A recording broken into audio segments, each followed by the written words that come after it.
Hi friends, welcome to ROJAS cooking. இன்னைக்கு நம்மளோட சேனல்ல ரொம்பவே ஈஸியா செய்யக்கூடிய ஒரு வெனிலா ஸ்பாஞ்ச் கேக் ரெசிபி தான். இது செய்யிறதுக்கு நம்மளுக்கு பீட்டர்லாம் தேவையில்லை. ரொம்பவே ஈஸியா ஒரு விஸ்க் யூஸ் பண்ணி தான் நம்ம இந்த கேக் செய்ய போறோம். நல்ல ஈஸி, அதே மாதிரி நல்ல சாஃப்ட் அண்ட் ஸ்பாஞ்சியா இருக்கும். வாங்க இப்போ இந்த கேக் எப்படி செய்யலாம் அப்படிங்கறத நம்ம வீடியோக்குள்ள போய் பார்க்கலாம். அதுக்கு முன்னாடி நம்மளோட சேனலை நீங்கள் என்ன சப்ஸ்கிரைப் பண்ணலன்னா கண்டிப்பாக சப்ஸ்கிரைப் பண்ணி பக்கத்தில் இருக்க பெல் பட்டனையும் கிளிக் பண்ணிக்கோங்க. அப்போ தான் நான் வீடியோ போட்ட உடனே உங்களுக்கு நோட்டிஃபிகேஷன் வரும். இப்போ வாங்க நம்ம வீடியோக்குள்ளே போகலாம். ஃபஸ்ட்டு இந்த ரெசிபி செய்கிறதுக்கு ட்ரை இன்க்ரீடியன்ஸ் அழிச்சிக்கலாம். அதுக்கு ஒரு ட்ரை பவுலில் ஒரு சலடை வச்சுட்டு 3/4 கப் அளவுக்கு மைதா மாவு சேர்த்துக்கிறேன். உங்களுக்கு தேவைன்னா நீங்கள் கோதுமை மாவு கூட சேர்த்துக்கலாம். அப்புறம் இதிலே ஒரு 1/4 teaspoon baking soda, 1/2 teaspoon baking powder சேர்த்து நல்லா சலிச்சுக்கிறேன். நல்லா சலிச்சதுக்கு அப்புறமா இதை ஒரு ஸ்பூன் வச்சு நல்லா மிக்ஸ் பண்ணிக்கோங்க. நல்லா டைம் எடுத்து மிக்ஸ் பண்ணுங்கள். மிக்ஸ் பண்ணிட்டு தனியாக வச்சிடலாம். அப்புறம் இன்னொரு ட்ரை பவுல் எடுத்து இதில் 2 முட்டை உடச்சி சேர்த்துக்கிறேன். முட்டை ரூம் டெம்பரேச்சரில் இருக்கணும். இதிலேயே ஒரு பிஞ்ச் உப்பும் 1 டீஸ்பூன் அளவுக்கு வெனிலா எசன்ஸ் சேர்த்துக்கலாம். சேர்த்துட்டு இதை நல்லா 1 நிமிஷத்துக்கு பீட் பண்ணிக்கோங்க. நான் விஸ்க் யூஸ் பண்ணி தான் பீட் பண்ணுறேன். நீங்கள் பீட்டர் யூஸ் பண்ணி கூட பீட் பண்ணிக்கலாம். பீட்டர் இல்லை அப்படின்னா நம்ம இந்த மெத்தடில் ட்ரை பண்ணிக்கலாம். ரொம்ப பீட் பண்ணணும் இல்லை, உங்ககிட்ட விஸ்க்குமே இல்லைன்னா நான் ஒரு ஃபோர்க் எடுத்துக்கோங்க. அதை யூஸ் பண்ணி கூட நீங்கள் பீட் பண்ணிக்கலாம். நல்லா சாஃப்டாக கிடைக்கும். இப்போ 1 நிமிஷம் இந்த மாதிரி பீட் பண்ணதுக்கு அப்புறமா இதில் ஒரு 1/2 கப் அளவுக்கு சுகர் சேர்த்துக்கிறேன். நார்மல் சுகர் தான் சேர்த்துருக்கேன். சேர்த்துட்டு அந்த சுகர் நல்லா கரையிறது வரை பீட் பண்ணிக்கலாம். நம்ம பவுடர் சுகர் கூட சேர்க்கலாம். ஆனால் பவுடர் சுகர் சேர்க்கும் போது ரொம்ப பீட் பண்ண மாட்டோம். நார்மல் சுகர் சேர்த்தோம்னா அது கரையிறது வரை பீட் பண்ணும்போது நம்மளுக்கு கேக் நல்லா சாஃப்டாக கிடைக்கும். இப்போ சுகர் நல்லா கரைஞ்சதுக்கு அப்புறமா இதில் 1/4 கப் அளவுக்கு ஆயில் சேர்த்து, ஆயில் அந்த பேட்டர் கூடால மிக்ஸ் ஆகணும். அந்த மாதிரி மிக்ஸ் பண்ணி எடுத்துக்கோங்க. இந்த மாதிரி நல்லா மிக்ஸ் பண்ணி எடுத்துக்கலாம். ஆயில் எல்லாமே நல்லா மிக்ஸ் ஆனதுக்கு அப்புறமா இதில் நம்ம சலிச்சு வச்சிருந்த ட்ரை இன்க்ரீடியன்ஸ் இருக்கு இல்லையா, அதை கொஞ்சம் கொஞ்சமாக சேர்த்து மிக்ஸ் பண்ணிக்கிறேன். ஒரு 2 டைம்ஸாக பிரித்து சேர்த்துக்கோங்க. சேர்த்துட்டு ஸ்லோவாக மிக்ஸ் பண்ணிக்கோங்க. எந்த அளவுக்கு ஸ்லோவாக மிக்ஸ் பண்ணுறீங்களோ அந்த அளவுக்கு கேக் நம்மளுக்கு நல்லா சாஃப்டாக கிடைக்கும்.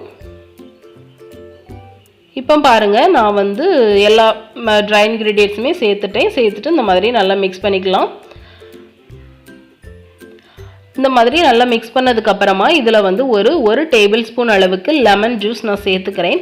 நீங்கள் லெமன் ஜூஸ்க்கு பதிலாக ஏதாவது ஒரு ஃப்ரூட்ஸோட பல்ப் கூட சேர்த்துக்கலாம். இதே மாதிரி பைனாப்பிள், அப்படி இல்லைன்னா ஆரஞ்சு ஜூஸ் சேர்த்துக்கலாம். ஸ்ட்ராபெரி பல்ப்பு, மேங்கோ பல்ப்பு, எது வேணாலும் ஒரு டேபிள் ஸ்பூன் சேர்த்துக்கோங்க. அது கூடாலே 1 டேபிள் ஸ்பூன் அளவுக்கு பால் சேர்த்துக்கிறேன். சேர்த்துட்டு இதை ஸ்லோவாக மிக்ஸ் பண்ணிக்கலாம். லெமன் ஜூஸ் அதே மாதிரி ஃப்ரூட்ஸ் பல்ப்பு சேர்க்குறது ஆப்ஷனல் தான். உங்களுக்கு வேண்டாம்னு நினச்சிங்கன்னா நீங்கள் சேர்க்க வேண்டாம். அது சேர்க்காமலும் பண்ணலாம், நல்லாயிருக்கும்.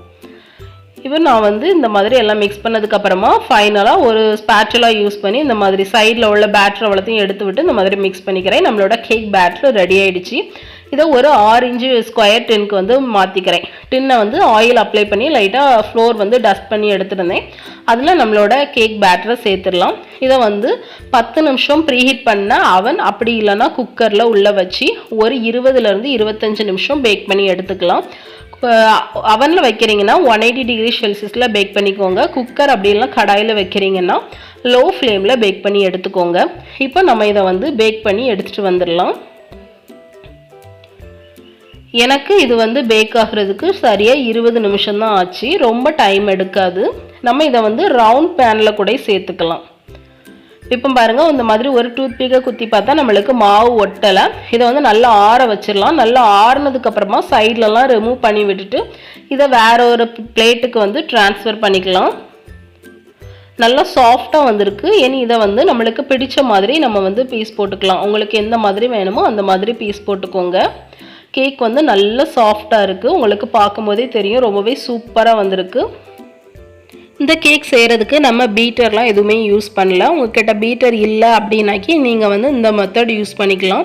இதே மாதிரி நீங்கள் கேக் செஞ்சு அதை லேயர் மாதிரி கட் பண்ணி உங்களுக்கு விருப்பமான க்ரீம் வச்சு பர்த்டே கேக்காக கூட நீங்கள் இதை ப்ரிப்பேர் பண்ணிக்கலாம். கேக் நல்லா சாஃப்டாக இருக்கும். நீங்களும் இதே மாதிரி ட்ரை பண்ணி பாருங்கள். கண்டிப்பாக ட்ரை பண்ணி பார்த்தீங்க அப்படின்னா எப்படி இருந்துன்னு எனக்கு கமெண்டில் சொல்லுங்கள். இந்த வீடியோ உங்களுக்கு பிடிச்சிருக்கும் நம்புறேன். பிடிச்சிருந்துன்னா லைக் பண்ணுங்கள், ஷேர் பண்ணுங்கள், சப்ஸ்கிரைப் பண்ணுங்கள். நம்மளோட எஃபி பேஜ் அதோட லிங்க் டிஸ்கிரிப்ஷன் பாக்ஸில் கொடுக்குறேன், அதையும் கண்டிப்பாக ஃபாலோ பண்ணிக்கோங்க.